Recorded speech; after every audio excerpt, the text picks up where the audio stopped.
more useful processing foods for export, to raise the foreign exchange that we need. But we can't close our eyes to what's happening in the rest of the world. If space is the next frontier, and for any reason, commercial or otherwise, it's where to go, we should be there. We have Nigerians in the space program abroad, and we're doing very well. Okay? So as much as we want to say, look, let's put food on the table, doesn't mean we should be myopic. We should be like birds. You know? Everybody talks about bird eye view, but people who study birds know that birds have two types of vision. There's the nearsighted vision, which is what we always say when we say bird's eye view, but then there's a bigger vision. Because while you're looking for food to eat, you don't want to get eaten.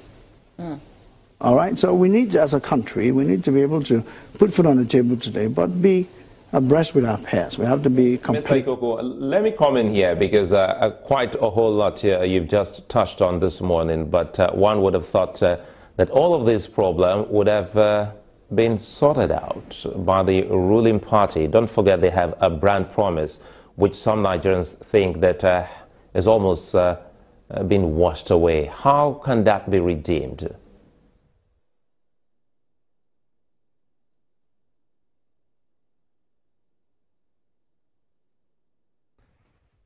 Mr. Ikoku, the question has to do with the brand.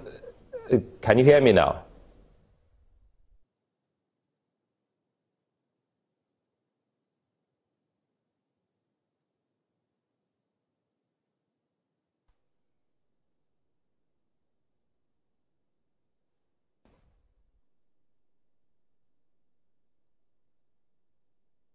We're trying to sort that out. Tourmaline, tantalite, aquamarine. All of these things are almost surface minerals. I mean, surface semi-precious stones. I mean, you don't have to dig deep to get them. But it's people, you know, little families, one or two people with machetes who are digging. If we can bring in aircrafts into this country, because you see, one of the things about innovation is you can borrow from other industries. If we can do cross-border leasing to bring sophisticated equipment like aircrafts into the country, why can't we do cross-border leasing to bring in heavy mining equipment? And take it to a place like Nasarawa State, or take it to a place like Ogun State, or take it to all of these places, and make the cooperatives pay a bit of it, you know, for the capacity to lease. Because we need to do mining seriously. You can't go and start digging and say you've got more minerals, solid minerals than oil. And where's the solid minerals? We have people coming in from Burkina Faso, people coming in from Niger. They come in, they go to places like Nasarawa State, they pay some money for this stuff, which is in a raw state. They take it to Europe, get lacteries to sort of like, you know, polish it up, add real value and make real money. Why shouldn't we be doing that here? Because you've taken solid minerals for an example. I know that we've spoken to the Minister of Solid Minerals, and he says that there are some minerals that we have in commercial quantity, and there are some that we just have in very little quantity, but that we need to do a survey, which is one of the things that they seem to have been investing in, you know, for some time now. Whether the results are out, we don't know yet, but that's one area where he says he's looking at. You think that for instance, is that a viable response in terms of, you know, what he's been looking at so far? It's only viable to the extent that the public service is being run in a very inefficient manner. Because I remember when Ezekwesili was there as Minister of Solid Minerals, and I was also consulting at the time. We had surveys of all our minerals. There was a lot of money paid even before her time to companies who could say, well, these are all the minerals we had. That's why on the letter-headed paper they had these 34 minerals. Okay, where did they come from? Somebody did a survey. We have that. So if it's not available to the minister today, it's because records are not being kept. So now we're paying again for what we should already have had records for. Instead of moving forward, we're going backward, and it's costing us a lot more. That's not acceptable.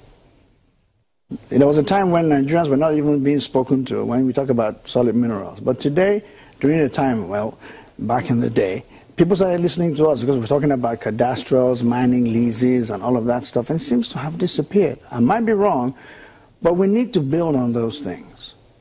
And government has to learn. If you can't find information you want, the public servants who've been around, pull them back in to give you information.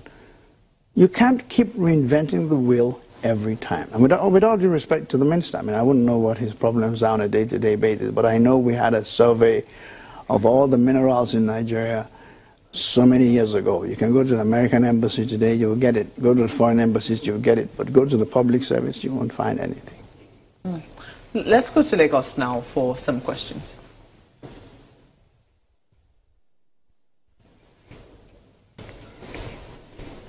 Okay, I'm afraid that we're having some technical issues. But then, looking forward, I mean, we're still in a recession. There always stagflation, depending. There's a talk back in my ear.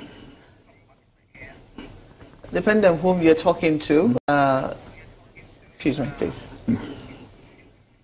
What do you think that we as Nigerians, because there will definitely be the part for government, and there will definitely be the part for, Nigerians. What part do you think we should be playing?